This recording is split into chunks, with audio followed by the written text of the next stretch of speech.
हाँ भाई, आज स्टार्ट कर रहे हैं। आज हमें स्टार्ट करना है वेपर प्रेशर। ठीक है, इससे पहले बेटा जी हम लोग सोल्यूशन चैप्टर में हम लोग सोल्यूशंस का इंट्रोडक्शन पार्ट पढ़ चुके हैं। हम लोग सोल्यूशंस में उसकी सारी की सारी कंसंट्रेशन टर्म्स पढ़ चुके हैं और बहुत ही ज़्यादा इंपॉर्टेंट टॉपिक हम लोग कवर कर चुके हैं, दैट इज सॉल्युबिलिटी। और हमने उसमें हेनरी लॉ को भी देख लिया है। आज हम चैप्टर में एक स्टेप आगे बढ़ते हैं और आज हम सीखेंगे वेपर प्रेशर। चलो ध्यान से सीखो। वेपर प्रेशर अभी जानेंगे क्या होता है वेपर प्रेशर, कैसे हम डील करेंगे वेपर्स के प्रेशर के साथ। ठीक है, ध्यान समझना। तो ये बोलता है वेपर प्रेशर है क्या, जब भी वेपर प्रेशर की बात आए, जब भी वेपर प्रेशर की बात आए तो सबसे पहली बात तो क्या होगी, closed container. Closed container, open में कभी भी वेपर प्रेशर के साथ हम डील नहीं करेंगे। हमेशा हम लोगों को क्लोज कंटेनर के साथ ही डील करना है। कंटेनर वेसल जो मर्जी लिखो, ठीक है भाई। तो क्या कहता है, ध्यान समझना। बोलता है वेपर प्रेशर इज वेपर्स के द्वारा लगाया गया प्रेशर। क्या, pressure exerted by the vapours द्वारा लगाया गया प्रेशर किस पे लगाएगा, over the surface of a liquid. Over the surface of a liquid,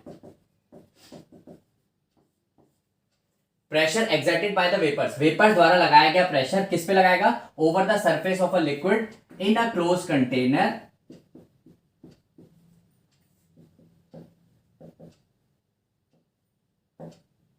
in a close container where liquid बेटा जी इज इन इक्विलिब्रियम विद, ये इक्विलिब्रियम है ना, ऐसे शॉर्ट में लिखेंगे, is in equilibrium with vapours. ध्यान से समझो क्या होगा, क्या करेंगे। सबसे पहले बेटा एक क्लोज कंटेनर लेंगे। बहुत अच्छे, हमने ये एक क्लोज कंटेनर ले लिया। क्लोज कंटेनर ले लिया, मान लेते हैं यहां पर ये लिक्विड था। ठीक है, अगर हमने क्लोज कंटेनर ले लिया तो ओपन में तो ये वेपर सारे एस्केप आउट कर जाएंगे। वही तो फिनोमिना चलता है रिवर्स वगैरह में, पॉन्ड्स वगैरह में। वहां पर भी लिक्विड होता है, लिक्विड के वेपर्स बनते हैं, पर वो वेपर्स क्या करते हैं, ऊपर एस्केप आउट कर जाते हैं। अब मान लो इनके कुछ वेपर्स बने, ये हमारे वेपर्स हैं, ठीक है, ये वेपर्स है। तो ये क्या बोलता है कि ये लिक्विड इक्विलिब्रियम में होना चाहिए, ये लिक्विड इक्विलिब्रियम में होना चाहिए इन वेपर्स के साथ। क्लियर है भाई, लिक्विड इक्विलिब्रियम में होना चाहिए किसके साथ, वेपर्स के साथ। क्या, pressure exerted by the vapours over the surface of a liquid. Vapours का प्रेशर किस पे लगाएगा, लिक्विड के सरफेस पे, इन अ क्लोज कंटेनर, जहां पर लिक्विड क्या होगा, इक्विलिब्रियम में होगा वेपर्स के साथ। क्लियर है, समझ में आ गया वेपर प्रेशर क्या होता है, ये क्लियर है। अब क्या होता है बेटा जी, ये जो वेपर प्रेशर होता है ये दो चीजों पे डिपेंड करता है। दो चीजों पे ये डिपेंड करता है। सबसे पहला तो नेचर ऑफ लिक्विड। पहला तो बेटा जी है नेचर ऑफ लिक्विड। ठीक बात है, कैसे करता है जरा ये देखते हैं। नेचर ऑफ लिक्विड में ये होता है, ये अगर मान लो intermolecular force of attraction strong है, अगर मान लो intermolecular force of attraction strong है, अगर strong intermolecular force of attraction है तो कम वेपर्स बनेंगे। अरे लिक्विड मॉलिक्यूल्स आपस में चिपके हुए हैं तो कम वेपर्स बनेंगे, उनकी जो टेंडेंसी होगी एस्केप करने की वो बहुत कम होगी। क्लियर है, और वहीं पर अगर तो अट्रैक्शन स्ट्रॉन्ग होगा तो लेस वेपर्स बनेंगे। ठीक है, और वहीं पर अगर weak intermolecular force of attraction है, क्या है बेटा जी, weak intermolecular force of attraction, तो अगर ये है तो उस टाइम पर क्या होंगे, मोर वेपर्स विल फॉर्म। ठीक है, तो इस तरीके से ये नेचर ऑफ लिक्विड पे तो डिपेंड करता है कि जो आपने लिक्विड लिया है वो लिक्विड के में intermolecular force of attraction strong है या वीक है। ठीक है भाई, दूसरा किस चीज पे डिपेंड करता है, देखें दूसरा ये इंपॉर्टेंट फैक्टर जिस पे डिपेंड करता है वो है बेटा जी टेम्परेचर। किस पे डिपेंड करेगा, टेम्परेचर पे। ध्यान से समझिए इसको क्या होता है। ऐसे बोलते हैं ऑन इंक्रीजिंग टेम्परेचर, मैं फिर बता रहा हूं ये इंक्रीजिंग का साइन है। ऑन इंक्रीजिंग टेम्परेचर जो वेपर प्रेशर होता है, ऑन इंक्रीजिंग टेम्परेचर जो वेपर प्रेशर होता है वो इंक्रीज करता है। कैसे इंक्रीज करता है? क्योंकि टेम्परेचर इंक्रीज करने से जो लिक्विड होता है, जो भी लिक्विड लिया हमने, चाहे वाटर लिया हो चाहे अदर कोई सॉल्वेंट लिया हो, जो भी लिक्विड होगा उस लिक्विड की जो काइनेटिक एनर्जी होगी बेटा जी, उस लिक्विड की जो काइनेटिक एनर्जी होगी वो बहुत ज्यादा बढ़ जाएगी। और अगर लिक्विड की काइनेटिक एनर्जी बढ़ गई, इसकी काइनेटिक एनर्जी बहुत ज्यादा बढ़ गई, तो ये फटाफट फटाफट फटाफट क्या करेगा? वेपर्स बनाना स्टार्ट कर देगा। क्लियर है? तो हमने ये सीख लिया है वेपर प्रेशर कहते किसे कहते हैं भाई। एक क्लोज कंटेनर लो, उस क्लोज कंटेनर के अंदर लिक्विड और वेपर इक्विलिब्रियम में होने चाहिए। क्लोज कंटेनर लिक्विड और वेपर इक्विलिब्रियम में होना चाहिए। तो जो वेपर्स प्रेशर लगाएंगे किसके ऊपर? इस लिक्विड के सरफेस के ऊपर। इस लिक्विड के सरफेस के ऊपर जो वेपर्स प्रेशर लगाएंगे उसको हम क्या बोलेंगे? Vapour pressure. और जो दो चीजों पे ये डिपेंड करता है वो हमने देख लिया। क्लियर है भाई? ठीक है, बहुत अच्छे। नोट तो कर लिया होगा? ठीक है, नोट कर लिया होगा? चलो बहुत बढ़िया, आगे चलते हैं।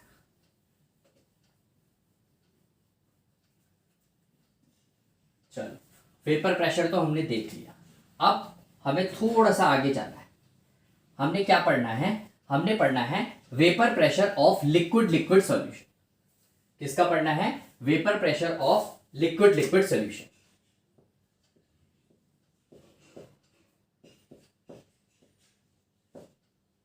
Pressure of liquid solution.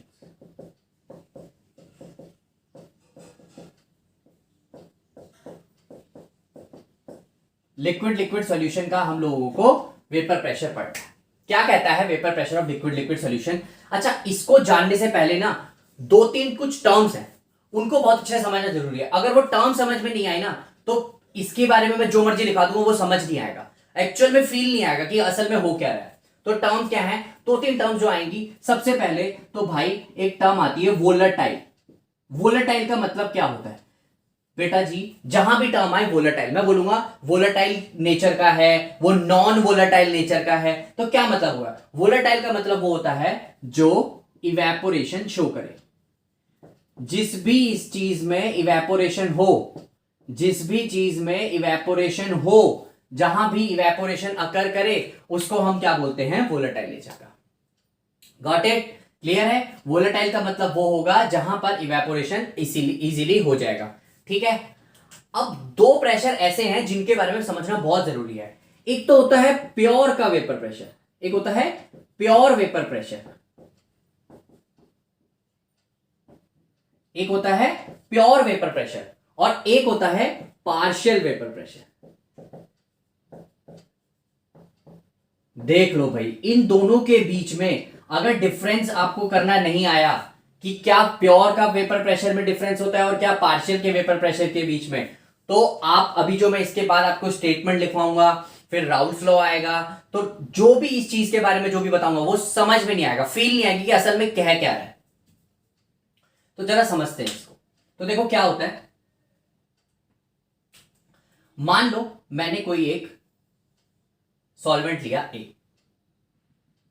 ध्यान से समझना इस चीज को, ऊपर बनाते हैं, ऊपर बनाते हैं इसको थोड़ा सा, यहां देख लो, यहां मान लो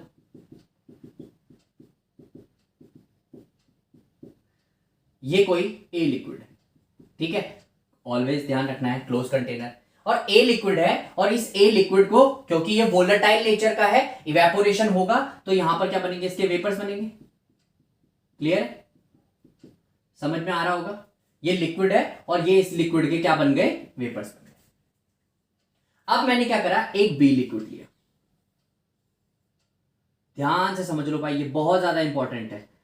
सब चीज पढ़ लेते हो, राउल्स लॉ भी पढ़ लेते हो, लेकिन ये नहीं पता लगता कि पार्शियल और प्योर वेपर प्रेशर में फर्क क्या है, तो इसको जानना बहुत जरूरी है। तो जो बी है, बी के यहां पर वेपर्स बनेंगे,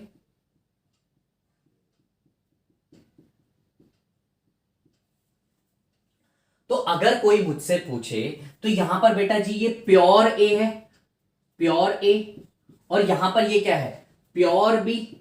बोलो जरा, यहां पर क्या है, ये है प्योर ए और ये क्या है, प्योर बी। तो इस टाइम पर जो वेपर्स बनेंगे, ध्यान से समझ लो इस चीज को, बहुत ध्यान से, इस टाइम पर जो वेपर्स बनेंगे वो केवल इसी के होंगे और कोई तो उसमें इन्वॉल्व नहीं है।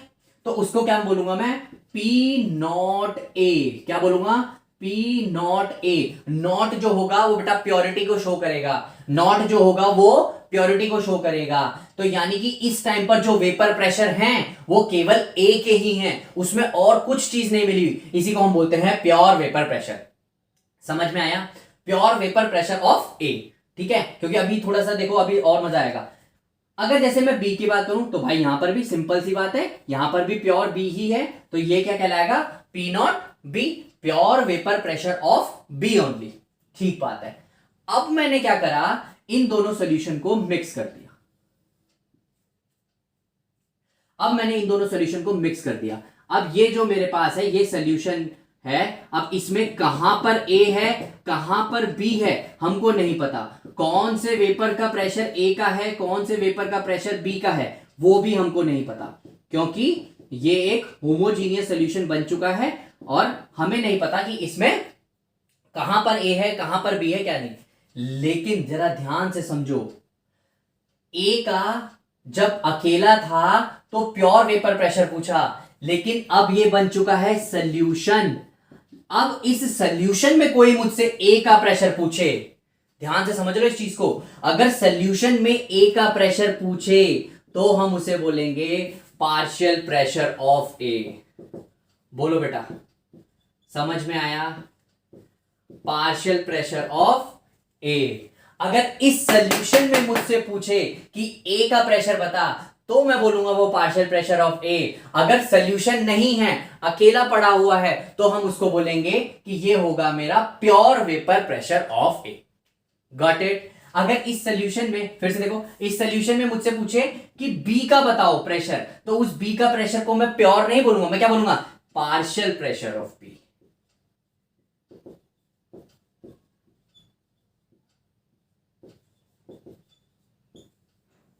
क्लियर, क्लियर है फंडा। पार्शियल प्रेशर ऑफ ए और पार्शियल प्रेशर ऑफ बी। अगर मुझसे अकेला कंपोनेंट के बारे में पूछेगा तो हम प्योर ए के केस में बोलेंगे कि हाँ भाई ये प्योर वेपर प्रेशर है। अगर दूसरे का बोलेगा, अगर वो सॉल्यूशन में पूछेगा, तो अगर सॉल्यूशन में पर्टिकुलर कंपोनेंट की बात करें तो हम बोलेंगे कि yes this is partial pressure of A. Got it. I hope आप लोगों को बहुत अच्छे से समझ में आ गया होगा। क्लियर है, क्लियर है भाई, मिटा दे इसे। चलो ठीक है, 3 टर्म्स जो हमको मेन सीखनी थी वो हम सीख चुके हैं। कौन कौन सी सीख चुके हैं, हमने सीख लिया है वोलेटाइल का मतलब क्या होता है। वोलेटाइल का मतलब बस ध्यान रखना कि जो इवेपोरेशन शो करे। इवेपोरेशन ना वैसे लिक्विड की ही प्रॉपर्टी होती है, हर लिक्विड इवेपोरेट करता है, ठीक है, हर लिक्विड की प्रॉपर्टी, ये अपनी लिक्विड की प्रॉपर्टी होती है। चलो बहुत अच्छे। अब vapour pressure of liquid, liquid solution में आगे बढ़ते हैं। आगे क्या है जरा ध्यान समझो, ये बोलता है in a binary solution, in a binary solution, binary में बता चुका हूं जिसमें हम केवल 2 कंपोनेंट्स हैं, ठीक है। इन अ बाइनरी सॉल्यूशन, अगर किसी बाइनरी सॉल्यूशन में हमने 2 कंपोनेंट लिए हैं और 2 कंपोनेंट, बाइनरी सॉल्यूशन मतलब 2 component, in a binary solution अगर 2 वोलेटाइल लिक्विड लिए, क्या लिए, 2 वोलेटाइल लिक्विड लिए, यानी कि ऐसे ही लिया है, एक लिक्विड ए लिया है एक लिक्विड बी लिया है। अगर किसी बाइनरी सॉल्यूशन में 2 वोलेटाइल लिक्विड लिए हैं तो जो उनका टोटल वेपर प्रेशर होगा, टोटल वेपर प्रेशर होगा, टोटल वेपर प्रेशर होगा वो बराबर होगा, वो बराबर होगा पार्शियल प्रेशर बराबर होगा, अच्छा और अच्छे से लिखो, total vapour pressure is equal to किसके, sum of partial vapour pressure of each component. अब समझ में आ रहा होगा क्या कहानी है, sum of partial vapour pressure of each component. Sum of partial vapour pressure of each component. और अगर ध्यान हो तो यही कहानी तो Dalton's law of partial pressure ने बोला था। बोलो, Dalton's law of partial pressure पढ़ा होगा। उसमें उन्होंने ये कहानी कही थी कि कभी भी दो कंपोनेंट को आप मिलाते हो तो दो कंपोनेंट को मिलाने पे जो उस सॉल्यूशन का टोटल वेपर प्रेशर होता है वो पार्शियल प्रेशर ए के और पार्शियल प्रेशर बी के बराबर होगा, अगर दो कंपोनेंट ए या बी लिए हैं। तो हमें ये बहुत अच्छे से समझ में आ गया कि पार्शियल की बात कर रहा है, प्योर की बात नहीं कर रहा। इसका मतलब जरूर इसने ए और बी को मिलाया है और ए और बी को मिलाने के बाद एक सोल्यूशन आया है और इस सोल्यूशन का टोटल जो प्रेशर बोल रहा है वो बोल रहा है कि ए के पार्शियल प्रेशर और बी के पार्शियल प्रेशर के बराबर होगा। आई होप आपको क्लियर है। अगर मैं नहीं समझाता कि पार्शियल और प्योर में क्या, तो आप सोचते कि हो सकता है ए और बी को ही मिला दिया आपस में। नहीं नहीं नहीं नहीं, पहले उसका सोल्यूशन बना दिया, उस सोल्यूशन में जो पार्शियल प्रेशर आया है उसको हमने मिक्स किया है, उसका समेशन हमने लिया है। बहुत अच्छे। तो ये कहलाता है Dalton's law of partial pressure में ये कहानी हम लोगों ने सीख रखी है। बहुत अच्छे भाई, वेरी गुड। क्लियर है? समझ में आ रहा है? समझ में आ रहा है?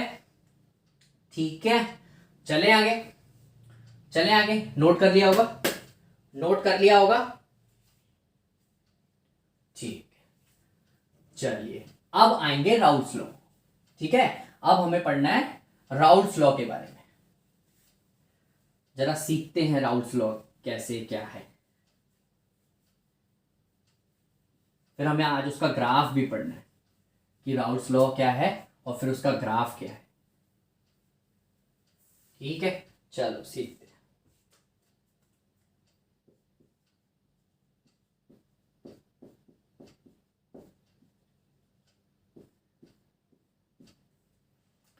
देखो भाई, राउल्स लॉ ने क्या बोला? राउल्स लॉ ने कहा कि सबसे पहली बात, एट अ फिक्स टेम्परेचर, किसी एक फिक्स टेम्परेचर पे, यानी कि टेम्परेचर कर लेते हैं कांस्टेंट, तो बोला जो partial vapour pressure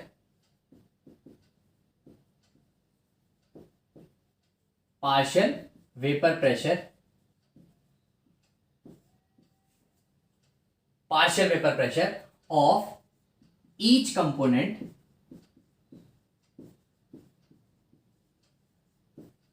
is directly proportional to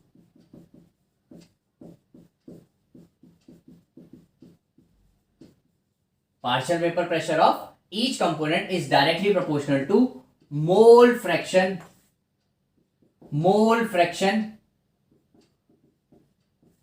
of its component, directly proportional to its mole fraction। अच्छे से लिखो, टू इट्स मोल फ्रैक्शन। ठीक है, क्या था राउल्स लॉ? सर एक फ्रेंच केमिस्ट थे, ठीक है। क्या कहानी बोली उन्होंने बोला कि किसी फिक्स टेम्परेचर पे जो पार्शियल, अगर दो वोलेटाइल लिक्विड लिए हैं, ठीक है, किसी फिक्स टेम्परेचर पे अगर दो वोलेटाइल लिक्विड लिए,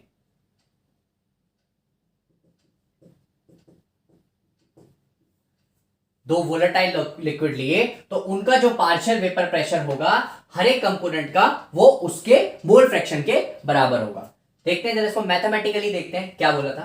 तो इन्होंने बोला कि पार्शियल की देखो कहानी वही है, मैंने ए लिया होगा, ए के कुछ कंटेनर क्लोज होना चाहिए, ए लिया होगा, फिर बी लिया होगा तो बी के कुछ होंगे, फिर मैंने इन दोनों को मिक्स कर दिया, इन दोनों को मिक्स करके मेरा एक सोल्यूशन बना होगा। इस सोल्यूशन में जो आया होगा पार्शियल प्रेशर वो क्या होगा, P A plus P B होगा। ये तो डाल्टन्स लॉ ने बोला था कि टोटल प्रेशर, वेपर प्रेशर जो होगा सोल्यूशन का वो बराबर होगा पार्शियल प्रेशर ऑफ ए और पार्शियल प्रेशर ऑफ बी के।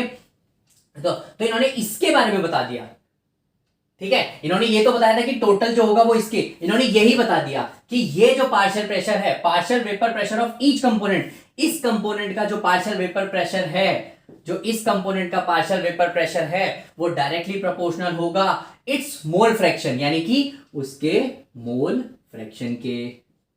क्लियर है? मोल फ्रैक्शन मैंने फिर बताया था, जब मैंने चैप्टर को स्टार्ट किया मैंने वहीं पर कंसंट्रेशन टर्म्स का जिक्र किया था, वहां पर सारी की सारी कंसंट्रेशन टर्म्स मैंने सिखा रखी है। मोल फ्रैक्शन के लिए सेकंड वीडियो देख लो, इस चैप्टर की सेकंड वीडियो देख लोगे, वहां पर आपको मोल फ्रैक्शन मिल जाएगा। क्लियर है? तो partial pressure P A directly proportional होगा मोल फ्रैक्शन ऑफ ए के, और पार्शियल प्रेशर ऑफ बी बराबर होगा, डायरेक्टली प्रोपोर्शनल होगा काई बी के। क्लियर है? क्लियर है भाई? और ध्यान से समझो क्या होगा, हम इसको लिख सकते हैं, जब भी प्रोपोर्शनलिटी का साइन आएगा तो पी ए बराबर P not A into chi ए। मैं बता चुका हूं पी नॉट ए क्या है, मैं बता चुका हूं पी नॉट ए क्या है, उसके प्योर के वेपर के प्रेशर के और उसका कितना मोल फ्रैक्शन। देखो थोड़ा इसको मीनिंग समझो, थोड़ा फीलिंग लाओ इसकी क्या है।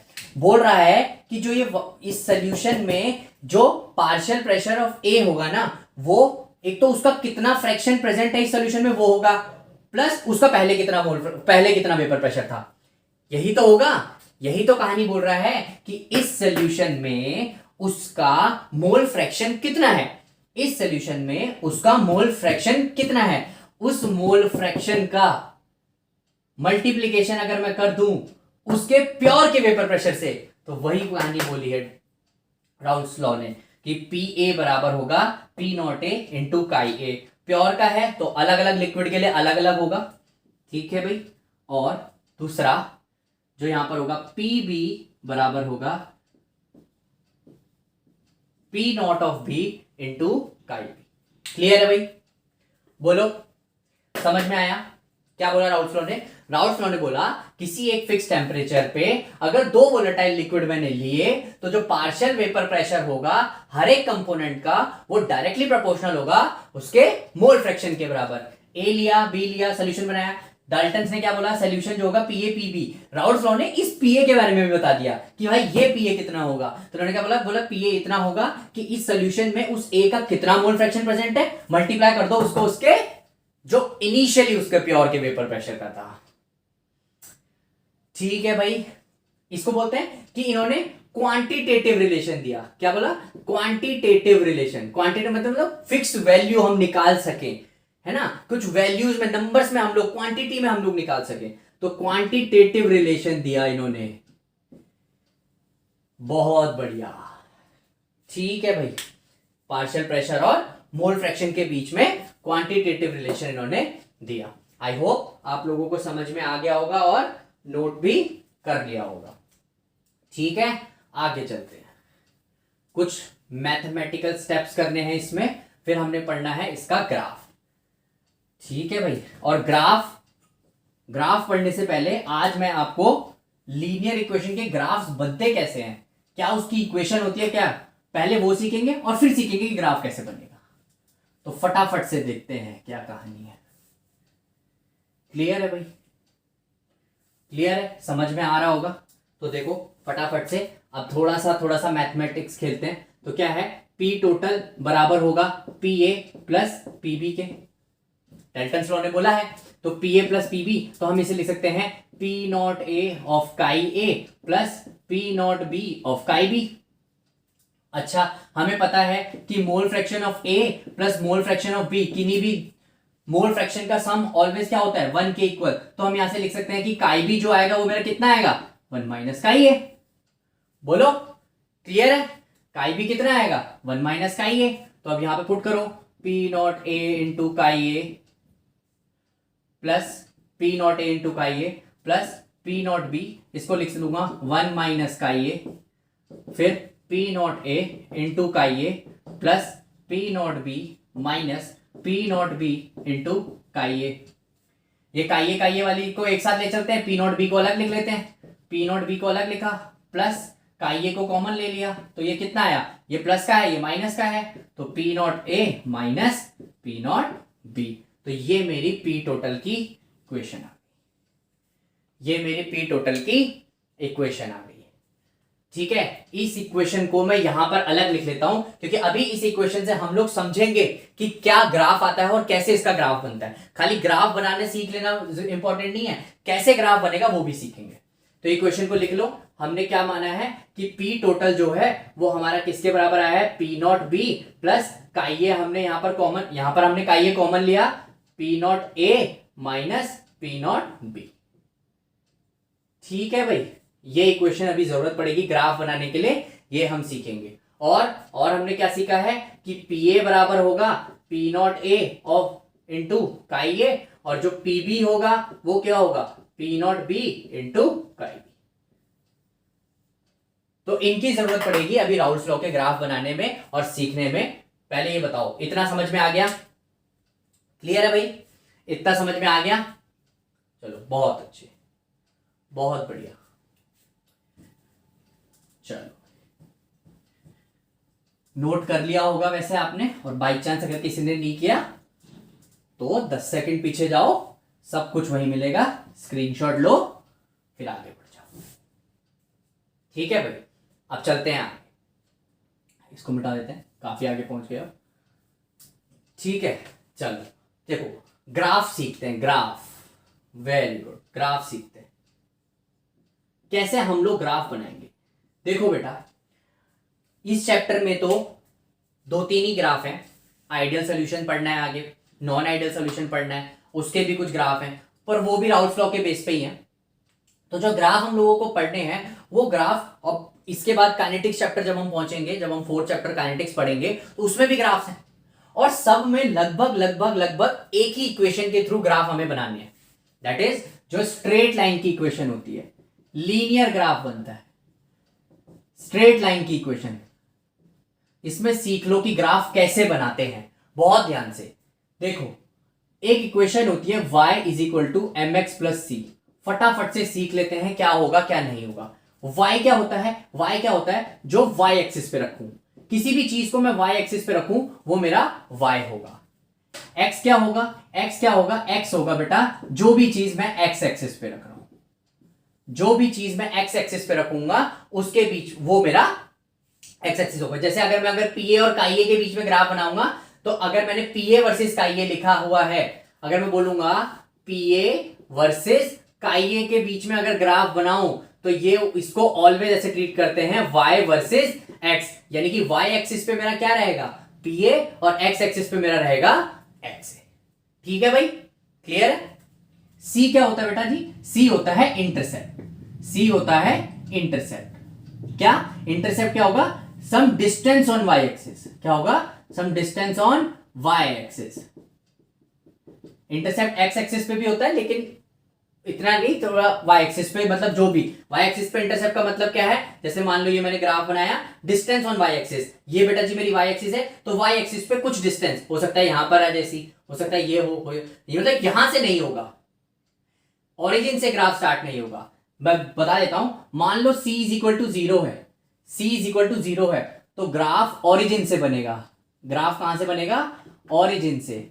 और अगर c की कुछ वैल्यू है, c की कुछ वैल्यू है अदर देन 0, मान लो +1 है, +2 है, +3 कुछ भी है, तो हमें वो डिस्टेंस लेना पड़ेगा कि ठीक है भाई यहां से ग्राफ स्टार्ट होगा, वरना यहां से ग्राफ स्टार्ट होगा 1 2, उस हिसाब से हम लोग देखेंगे। क्लियर है? अच्छा, m बच गया। m क्या होता है हमारा? स्लोप। m क्या होता है? स्लोप। जो मैथ्स वाले हैं उनको पता होगा स्लोप क्या होता है। स्लोप होता है y2 minus y1 upon x2 minus x1, या फिर हम tan थीटा से भी स्लोप निकाला करते थे। चलो वो छोड़ो, अभी इधर देखो, स्लोप 2 तरीके के हो सकते हैं बेटा जी। स्लोप या तो हो सकता है पॉजिटिव या हो सकता है नेगेटिव। स्लोप या तो होगा पॉजिटिव या होगा नेगेटिव। तो अगर पॉजिटिव स्लोप है तो ग्राफ नीचे से ऊपर जाएगा, ऐसे ग्राफ ऐसे जाएगा। ये मेरी y एक्सिस पे जो भी चीज थी, ये मेरी x एक्सिस पे जो भी चीज थी, ये मेरा क्या हो जाएगा? c, इंटरसेप्ट जो डिस्टेंस था। और क्योंकि स्लोप पॉजिटिव, वो हम देखेंगे कैसे हमें देखना इक्वेशन में, ठीक है? तो स्लोप मेरा क्या है? पॉजिटिव है, तो ग्राफ ऐसे ऊपर जाएगा। अगर स्लोप नेगेटिव आ गया, मान लो y एक्सिस है, x एक्सिस है, मान लो डिस्टेंस भी है कुछ, ये मान लिया इंटरसेप्ट c है, डिस्टेंस, तो अगर ये है तो ऐसे ग्राफ बनेगा। तो यहां पर m की वैल्यू, m नेगेटिव होगा यहां पर, और यहां पर m कैसा होगा बेटा जी? पॉजिटिव। समझ में आ गया? y axis, x axis, intercept, distance. अगर इंटरसेप्ट की वैल्यू 0 है, अगर इंटरसेप्ट की वैल्यू 0 है तो ग्राफ ओरिजिन से बनेगा ऐसे। क्लियर है? समझ में आ गया? तो इतना समझ में आ गया। तो अब फटाफट से हम लोग बिना रुके फटाफट से ग्राफ पढ़ लेते हैं कि कैसे हम ग्राफ को ड्रॉ करेंगे। क्लियर है? चलो फटाफट चलते हैं। बहुत अच्छे, बहुत अच्छे भाई।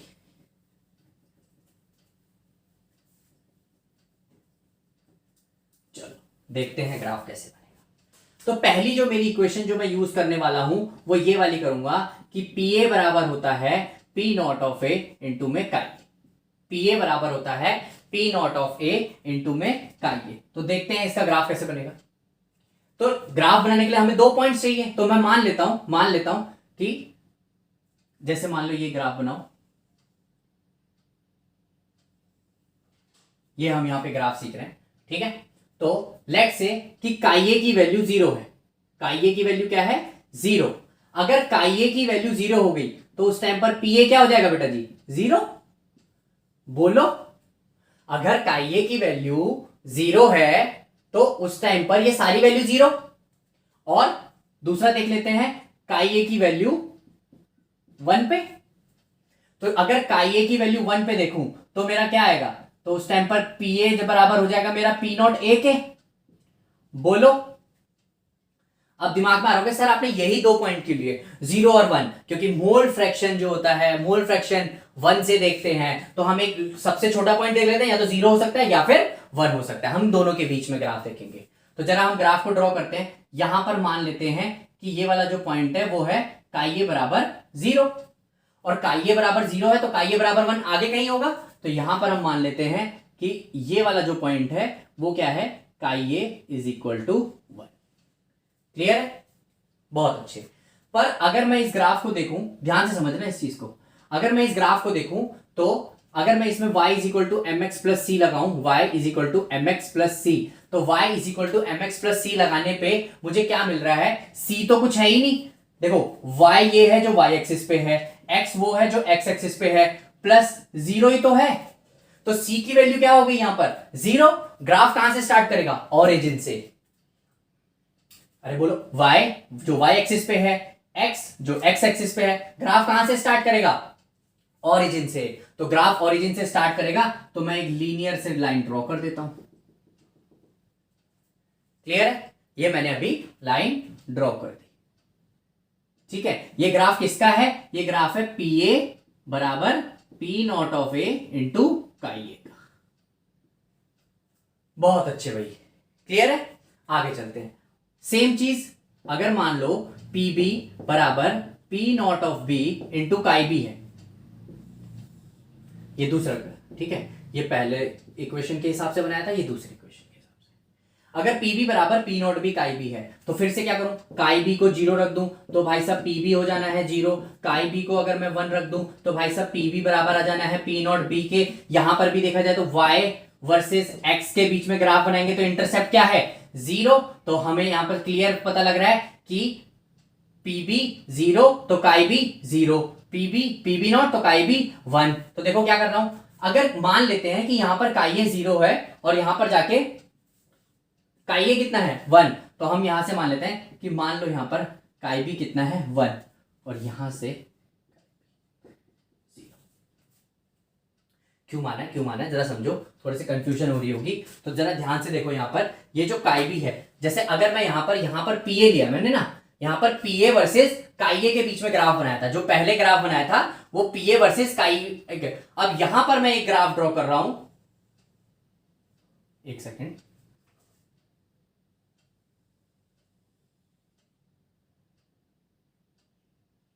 यहां पर मैं एक ग्राफ ड्रॉ कर रहा हूं, वो पीबी वर्सेस काई बी। तो पीबी के लिए तो ये पॉइंट 0 होगा ना यार? बोलो, ये पॉइंट 0 होगा तो इस तरफ जाते जाते वो 1 होगा। बहुत अच्छे भाई। तो इसका भी ग्राफ लीनियर जाएगा, इसका ग्राफ ऐसे बना दिया। बहुत अच्छे, क्लियर है? तो जरा पॉइंट देख लेते हैं। जब काई ए की वैल्यू 1 है, ये पी ए का ग्राफ है और ये मेरा कैसा है? पीबी का। पीबी बराबर P not of B into chi B, यही तो है। तो जब काई ए की वैल्यू 1 है, जब काई ए की वैल्यू 1 है तो पी ए वाला ग्राफ कौन से पॉइंट पे मिल रहा है? पी नॉट ऑफ ए। यानी कि यहां पर ये वाला जो पॉइंट होगा वो क्या कहलाएगा, पी नॉट ऑफ ए। और जब काई बी यहां पर 0 है और यहां पर क्या है 1, तो ये वाला जो पॉइंट होगा वो क्या कहलाएगा, पी नॉट ऑफ बी। ध्यान से समझ लेना, क्लियर है, फंडा समझ में आया। एक डाउट मन में आ रहा होगा, सर पी नॉट ऑफ ए ऊपर रख दिया, पी नॉट ऑफ बी नीचे रख दिया, क्या रीजन है, अभी बताऊंगा, थोड़ा ग्राफ सीख लो उसके बाद बताता हूं। तो यहां तक कहानी सीख ली, ठीक है। अब यूज करते हैं अपनी थर्ड इक्वेशन और आखिरी इक्वेशन, वो हमको बताएगी पी टोटल का कैसे ग्राफ बनेगा।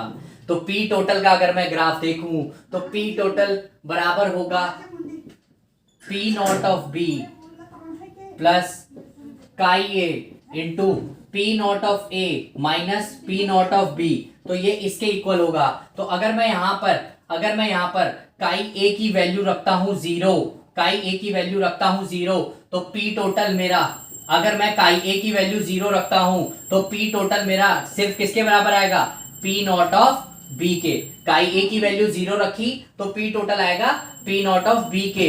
और अगर मैंने काई ए की वैल्यू रख दी 1, ठीक है, तो काई ए की वैल्यू 1 रखने पे क्या होगा, देखो ध्यान से देखो, पी टोटल बराबर P not of B plus chi A की वैल्यू 1 रख दी तो ये हो जाएगा P not of A minus P not of B.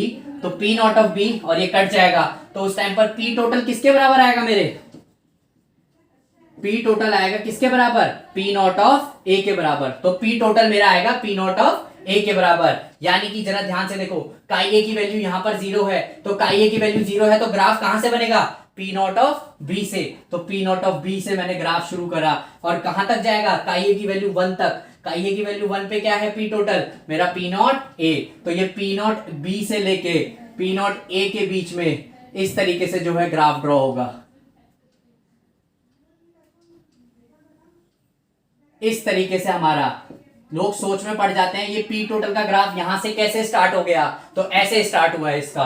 तो पी टोटल हो जाएगा P A plus P B, ये मेरा पी टोटल का ग्राफ होगा। ध्यान से समझ लेना, पी ए वर्सेस काई ए, पी बी वर्सेस काई बी के बीच में ग्राफ बनाया। तो पी ए जो होगा वो पी नॉट ऑफ काई ए के बेसिस पे, मेरा काई ए 0 काई ए 1 के बेसिस पे। और यहां पर इस हिसाब से मैंने फिर देखा कि काई ए की वैल्यू जब 0 थी तो ग्राफ पी नॉट बी था, और जब काई ए की वैल्यू 1 है तो ग्राफ पी नॉट ए है। बहुत अच्छे, सीख लिया।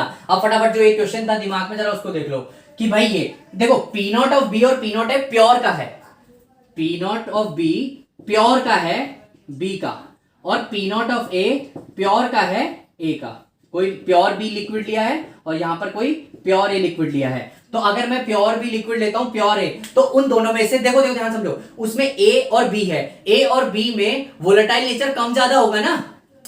अरे ए और बी में वोलेटाइल नेचर कम ज्यादा होगा ना। हो सकता है कि ए की वोलेटिलिटी ज्यादा हो, ए के ज्यादा वेपर प्रेशर बनता हो और बी का थोड़ा सा कम बनता हो। दोनों वोलेटाइल लेने हैं, लेकिन ए में थोड़ा सा ज्यादा बनता हो, बी में थोड़ा सा कम बनता हो, या फिर बी में ज्यादा बनेगा ए में कम बनेगा। तो यहां पर हमने ए का ज्यादा रखा है, यानी कि यहां पर जो ए का जो प्योर का वेपर प्रेशर है, ए का जो पी ए का है वो ज्यादा बड़ा है, यानी कि P not of A P not of B से बड़ा है।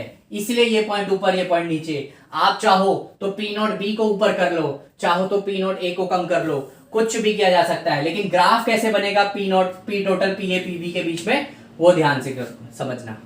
क्लियर है भाई, समझ में आ गया?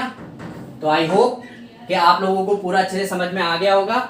हम लोगों ने ये पूरा कवर कर लिया है, हम लोगों ने सारा देख लिया राउल्स लॉ कैसे चलता है, क्या चलता है। ठीक है, तो आज की क्लास को यहीं पे खत्म करते हैं। वेपर प्रेशर समझ में आ गया होगा, वेपर प्रेशर के बाद कैसे ग्राफ बनाते हैं वो समझ में आ गया होगा, राउल्स लॉ समझ में आ गया होगा, और 3 स्पेशल टर्म्स कि पार्शियल प्रेशर किसको कहते हैं, प्योर का वेपर प्रेशर किसको कहते हैं, ये सब भी हम लोगों ने सीख लिया है। ठीक है भाई, बहुत अच्छे। ठीक है, पढ़ते रहो, खुश रहो, बस बंद करते हैं आज की क्लास यही। ओके।